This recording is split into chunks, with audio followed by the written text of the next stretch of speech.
청취자 여러분 안녕하세요.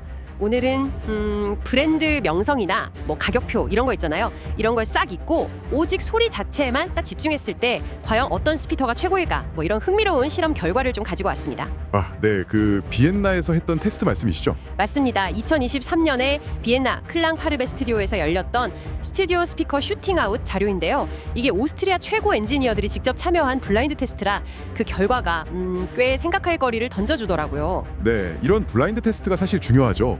가장 큰 의미는 우리가 알게 모르게 갖는 뭐랄까 인지 편향을 없애는 데 있거든요. 인지 편향이요? 네, 예를 들어 특정 브랜드, 이 브랜드 소리 좋지 이런 생각이나 아니면 비싸니까 당연히 좋겠지 하는 그런 기대감, 심지어 디자인이 예뻐서 소리도 좋을 것 같다는 뭐 그런 것까지요. 네, 그럴 수 있죠. 이런 것들이 전부 우리의 청각 판단에 영향을 미치는데 이걸 싹 차단하고 정말 순수하게 음향 성능, 그러니까 귀로 들리는 소리만 이걸로만 평가하자는 거죠. 야, 정말 제대로 된 소리를 찾아보자. 뭐 이런 거네요.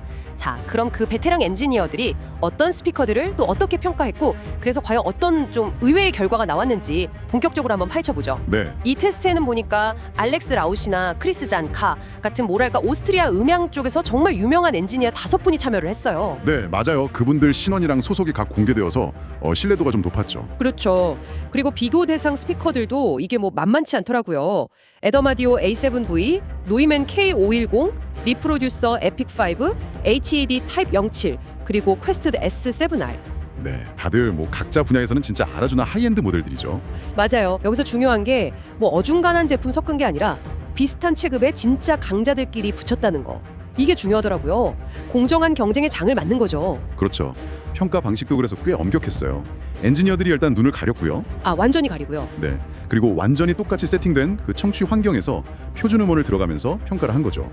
주로 뭘 봤냐면 주파수 응답이 얼마나 고른가, 그러니까 저음부터 고음까지 쭉 플랫하게 나오는지, 네, 밸런스. 그리고 스테레오 이미지, 소리가 좌우로 얼마나 넓고 정확하게 펼쳐지는지, 또 해상도라고 하죠. 소리의 그 미세한 디테일들, 이런 걸 얼마나 잘 표현하는지, 이런 걸 중점적으로 들었습니다.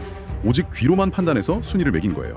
야, 근데 여기서 재밌는 게 나중에 결과를 딱 보고 나서 내가 이걸 골랐네? 하고 놀란 엔지니어들도 있었다면서요. 네, 맞아요. 그런 후기가 있더라고요.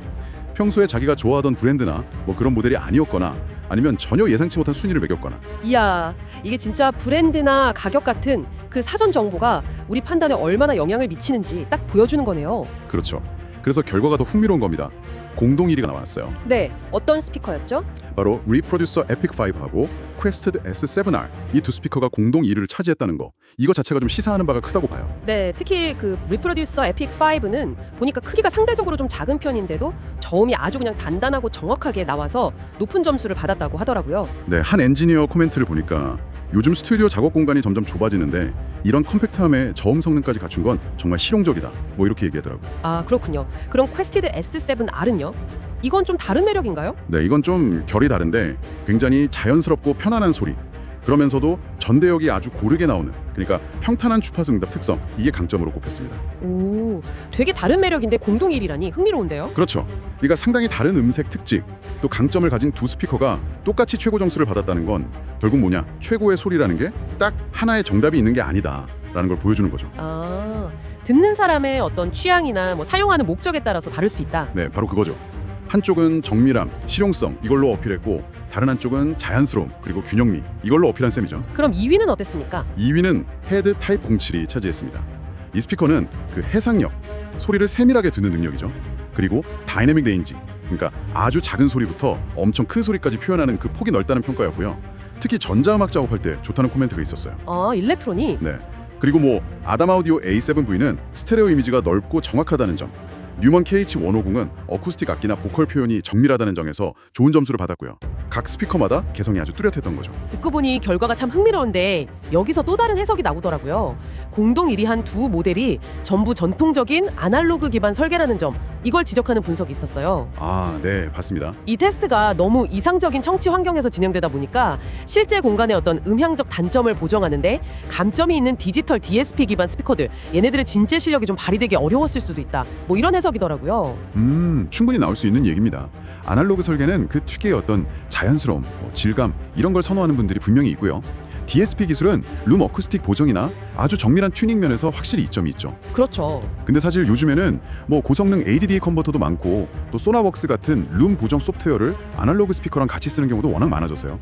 사실 그 경계가 점점 좀 희미해지고 있다고 봐야죠. 아, 기술 방식 자체보다는 결국 실제 환경에서 어떤 소리를 내주느냐가 중요하다? 네, 맞습니다. 최종적으로 내 공간에서 내 귀에 어떻게 들리느냐, 그 실제 결과가 제일 중요한 거죠. 결국 이 모든 이야기가 딱 한 가지 결론으로 가는 것 같네요. 스피커를 선택할 때 뭐 브랜드 인지도나 가격, 심지어 뭐 아날로그냐 디지털이냐 이런 기술 방식에 대한 선입견 이런 것보다는 정말 여러분 자신의 귀로 직접 들어보고 판단하는 게 가장 중요하다? 그렇죠. 여러분의 그 작업 환경, 또 주로 다루는 음악 장르, 그리고 무엇보다 여러분이 추구하는 그 소리의 방향성, 여기에 맞는 장비를 찾는 과정 그 자체가 핵심이라는 걸 보여주는 것 같습니다. 네. 그리고 오늘 살펴본 이 블라인드 테스트는요, 단순히 오디오 장비 선택 문제에만 국한되는 건 아닌 것 같아요. 좀 더 넓은 질문을 우리한테 던져주는 거죠. 어떤 질문일까요? 우리가 평소에 정보를 받아들이고 또 세상을 판단할 때 과연 얼마나 많은 보이지 않는 편견에 영향을 받고 있을까 하는 겁니다. 가끔은 의도적으로 그런 외부 정보들, 뭐 브랜드라든지 가격이라든지 이런 걸 좀 차단하고 문제의 본질 아니면 그 대상의 실제 가치에만 한번 집중해보는 그런 블라인드 접근법을 시도해보는 건 어떨까 하고요. 아, 생각해볼 만한 지점이네요. 네, 스스로에게 한번 질문해볼 만한 가치가 충분히 있을 겁니다.